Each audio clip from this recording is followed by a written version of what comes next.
The final stretch of the NFL season has gained even more intensity with the important decisions off the field and major matchups on it.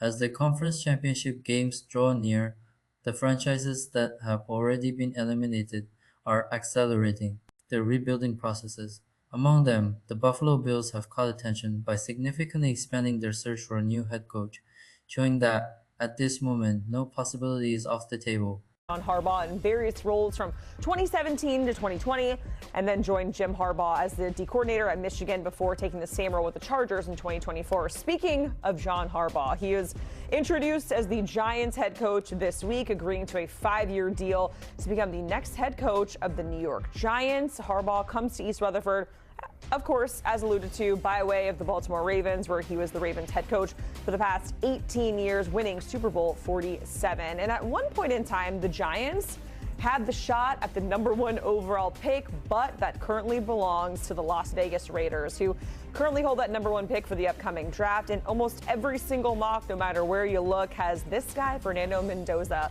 going #1 overall to be the quarterback of the future for the Raiders. Getting a look at our very own Mike Renner's latest mock draft, picks 1 through 5 there in the first round, and there it is, Fernando Mendoza going #1 overall as the new quarterback there, coming over from Indiana. So they also need a head coach there in Vegas, and we're taking a look at our head coach tracker. We mentioned Jesse Minter, Jeff Hafley, who was just recently introduced as the new head coach of the Dolphins, Robert Saleh. That era begins with the Tennessee Titans, Kevin Stefanski, the new head coach over in Atlanta, but it's still a lot of question marks for several of these teams, including the Las Vegas Raiders. So let's welcome in our NFL insider, Jonathan Jones. JJ, as mentioned, the Raiders, they had that #1 overall pick, likely taking Fernando Mendoza. They also need a head coach. So what is the latest on that coaching search out in Vegas? Philip Rivers' interview for the head coach position with the Bills symbolizes the open mind mentality. Even without experience in college or the NFL as a coach, Rivers brings leadership, respect in the locker room, and a close relationship with Josh Allen, who is actively involved in the process. At the same time, Buffalo is in talks with experienced names like Mike McDaniel, Brian Daboll, and established coordinators, making it clear that this phase is more exploratory than definitive. On the field, the spotlight is divided between two electrifying matchups. In the AFC Championship, the Patriots and Broncos carry historical weight, contrasting narratives, and a lot of pressure on the quarterbacks. Drake May arrives on a high note but is dealing with sack and fumble issues, while Jarrett Stidham returns to prominence after more than 2 years without starting a game. The key to the game lies directly in the trenches and the defense's ability to force mistakes. In the NFC Championship, the Rams and Seahawks engage in a true tiebreaker. Two extremely balanced regular season games, explosive offenses against high-level defenses, and strong emotional factors, such as the deafening atmosphere in Seattle. The Seahawks' ability to pressure Matthew Stafford and the impact of the ground game with Kenneth Walker III emerge as decisive points, while the Rams are banking on roster health, defensive versatility, and the stars ready for the big moment. Yeah, they need somebody to coach up Fernando Mendoza, right? And so the odds are, what I am hearing, and the Raiders have interviewed, I think, somewhere close to a dozen folks already. Obviously, some folks have gone on to choose other teams, but they want an offensive guy. They want someone who is going to be able to speak the language of Fernando Mendoza. And perhaps even as importantly, I might say, I don't want to say more importantly, but someone to whom Tom Brady can communicate. And Tom Brady has been involved, heavily involved, even though, of course, he is not local to Las Vegas. I'm told he's going to be more involved. And so you want a head coach, if you're Tom Brady, part owner of this team, leading essentially the football operations of the Raiders, that you can speak to on a day-to-day, week-to-week basis. And so you start looking around for names, and the top name that you are going to hear is Davis Webb, passing game coordinator of the Denver Broncos. A few years ago, he was a backup quarterback in the NFL. He's been with the Broncos the past couple of years. He's in the mix for the Buffalo Bills head coaching job, and he will be in the mix here in Las Vegas. So you would go from one of the oldest head coaches actually the oldest head coach in NFL history in Pete Carroll, to one of the youngest head coaches in NFL history in Davis Webb. Of course, the Broncos still have to play. They can't interview or speak with him until after the Broncos play this week. And so we'll wait to see what happens with those second interviews. But that is one name certainly to keep an eye on. And of course, the Raiders, one of a handful of teams that do need a head coach, another one being the Buffalo Bills. And that brings us to Phillip Rivers, because, man, what a roller coaster it's been, from NFL player to high school football coach to being the starting quarterback of the Colts for a couple games this season.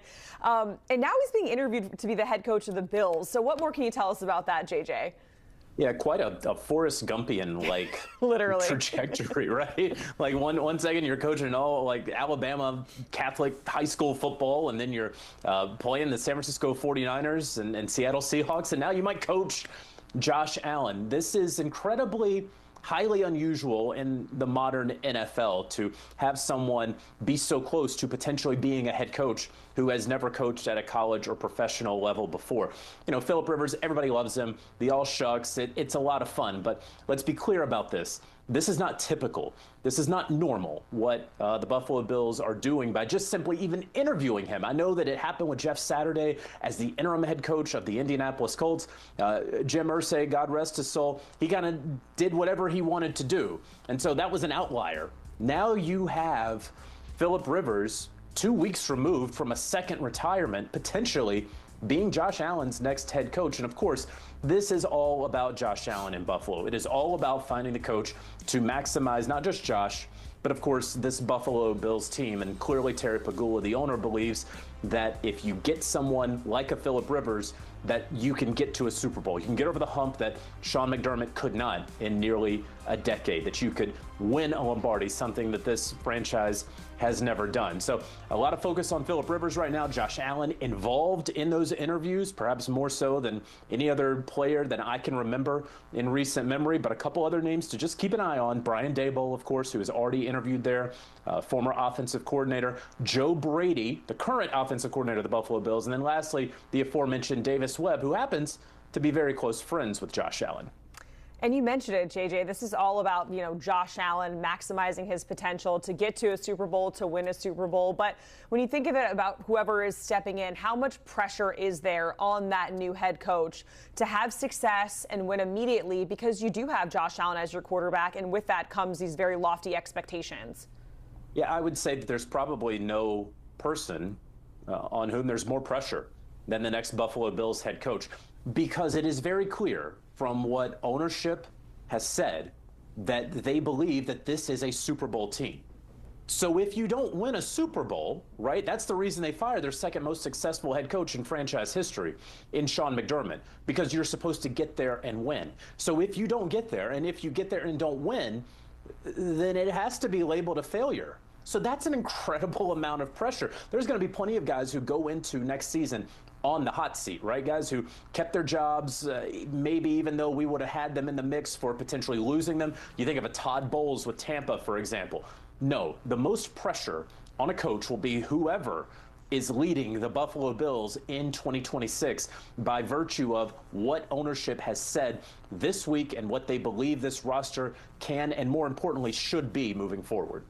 All right, finally, want to get to the Browns coaching search, JJ, because they've only interviewed one minority candidate so far, not compliant with the Rooney Rule. So the fact that they have not followed that rule up until this point, how is that going to further delay this entire process for them?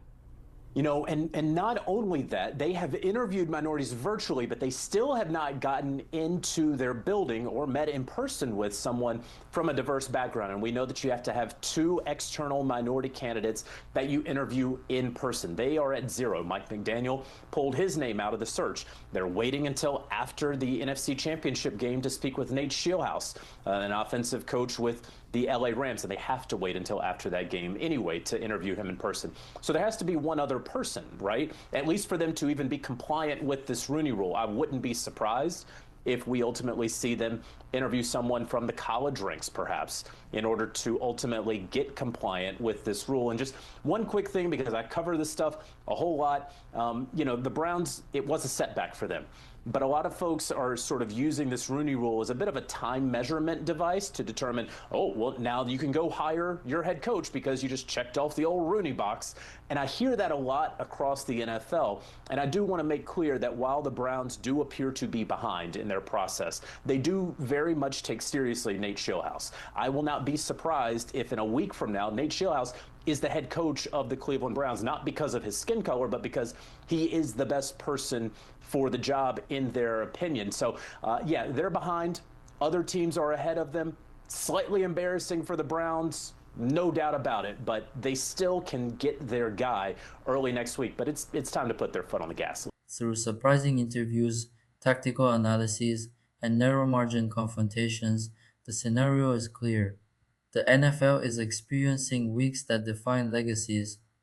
For some, it's the beginning of a new era on the bench. For others, the chance to turn an entire season into eternity with a spot in the Super Bowl, whether in boardrooms or under the Sunday lights. Every decision now carries more weight, and that what makes this moment simply unmissable.